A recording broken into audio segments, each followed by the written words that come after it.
Assalamualaikum warahmatullahi wabarakatuh. Perkenalkan, nama saya Surya Dharma, NIM 18233105. Saya dari Prodi D3 Manajemen Pajak, Fakultas Ekonomi Universitas Negeri Padang. Baik, dalam pertemuan kali ini saya akan menjelaskan tentang pajak PAI. Saya akan menjelaskan materi yang pertama, yaitu tentang pengertian pajak PAI.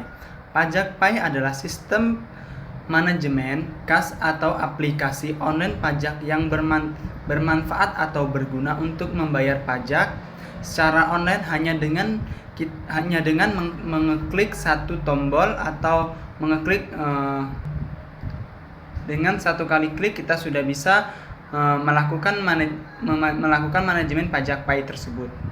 Materi yang selanjutnya atau materi yang kedua yaitu latar belakang hadirnya pajak PAI.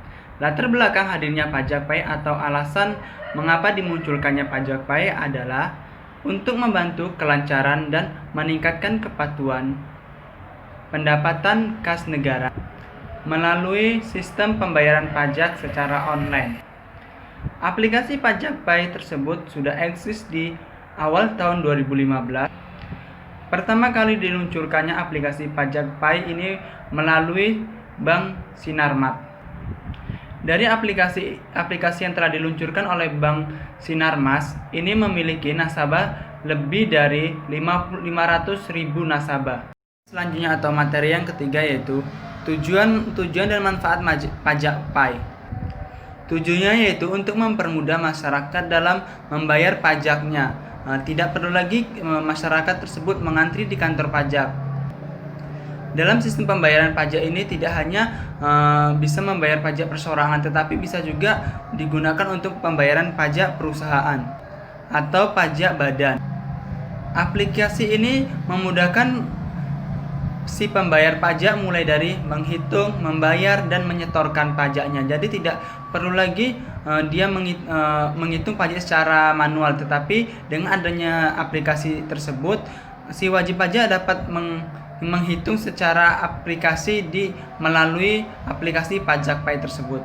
Atau materi yang keempat yaitu hambatan dalam pembayaran pajak melalui aplikasi pajak PAI. Salah satu hambatan atau kendala dalam pembayaran pajak menggunakan aplikasi pajak PAI yaitu satu, rekening perusahaan hanya dapat digunakan untuk membayar atau untuk mendaftar hanya dengan satu NPWP atau nomor pokok wajib pajak. Kelima yaitu tentang perbandingan fitur pajak PAI dengan metode penyetoran pajak lainnya, yaitu fitur-fitur pada pajak PAI wajib menerapkan prinsip-prinsip kehati-hatian, kerahasiaan, dan manajemen risiko yang memenuhi ketentuan perpajakan atau perundang-undangan pajak yang berlaku. Selain itu, pajak PAI juga teridentitas dengan fitur-fitur lainnya seperti menghitung pajak secara otomatis dan menyetorkan atau membayar pajak hanya dengan satu aplikasi, sehingga kepatuhan wajib pajak dapat dilakukan lebih cepat dan hemat waktunya. Jadi tidak perlu lagi mengantri atau berbondong-bondong kita ke kantor pajak. Cukup menggunakan aplikasi pajak PAI kita sudah bisa menyetor dan membayarkan pajak secara online.